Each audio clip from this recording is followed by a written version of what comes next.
The new year brought new bipartisan legislation to New Jersey that no longer requires teachers to take a certification test to be licensed to teach.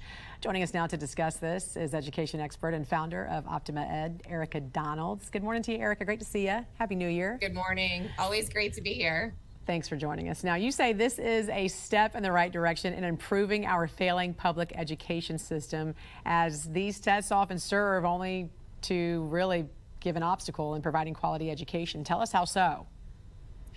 Well, the teachers union may want these tests to lower standards, but Americans should actually be open to this idea, which would allow more college graduates of other persuasions like history, math, and English to teach without a traditional teaching degree. It actually lowers the barriers to entry and the bureaucratic red tape and opens up the teaching profession to more people who may be excellent teachers in the classroom, and puts that decision in the hands of principals and school leaders to decide whether this teacher is effective or not. Right, because the bottom line is the teachers who want to be teachers can still be teachers even if this goes away. And we constantly talk about this teacher shortage. This certification test also excluded about 90% of college graduates who wanted to teach. How so?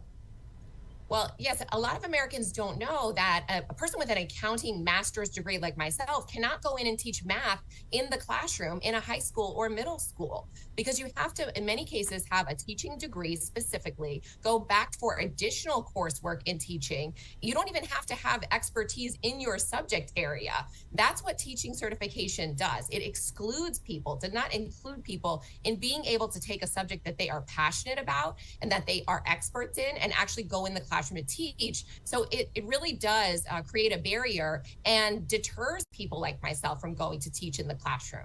Are other states following in New Jersey's footsteps in doing this? Are other states doing this as well? Sure. We've seen several states, and it's not limited to red or blue states, California, Missouri, Oklahoma, Alabama, who have stopped requiring all of the things that used to be required, jumping through these fiery hoops to get into the classroom, recognizing, especially after the pandemic, that the teacher shortage was exacerbated and continues to be. And it's not just about teacher pay. Being a teacher is difficult, and we want to hold teachers accountable for their performance once they're in the classroom, they're teaching children.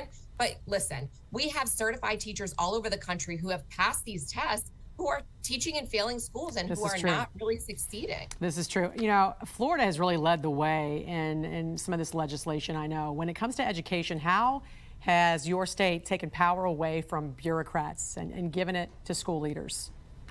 And we really have been a leader in alternative certifications, allowing veterans to make their way into the classroom easily. And in the last couple of years, classical education, specifically allowing schools like the ones that I have started over the past 10 years to self-certify through a different mechanism, which is great because we were having to teach these teachers how to pass the teaching exam and then teach them separately how to teach classically. So you have to understand, these tests are not a matter of whether a teacher is qualified or not. They're simply a barrier to entry. And we should celebrate when these reforms are taking place. Clearly, these certification tests are not doing anything to improve the quality of our education system, given what we have experienced in America's public education.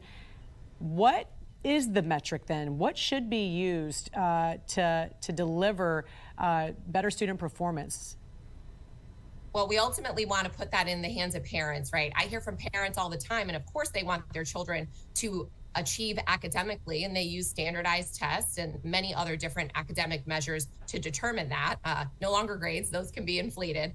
However, parents are also looking at the mental health of their children and whether their children are safe in school, whether they're flourishing, you know, whether they're obtaining the cultural literacy and knowledge and values that they espouse at home. So parents are measuring the success of schools very differently these days. We want to be transparent about student performance when it comes to both academics and school culture. So we want to really put that in the hands of parents, allow free market competition and school choice to determine who's doing a great job and, you know, which schools do not deserve the choice of parents when it comes to school choice and allowing their students to succeed in these environments. Founder of Optima Ed, Erika Donalds. Always great to see you. Thanks for joining us. Thank you so much.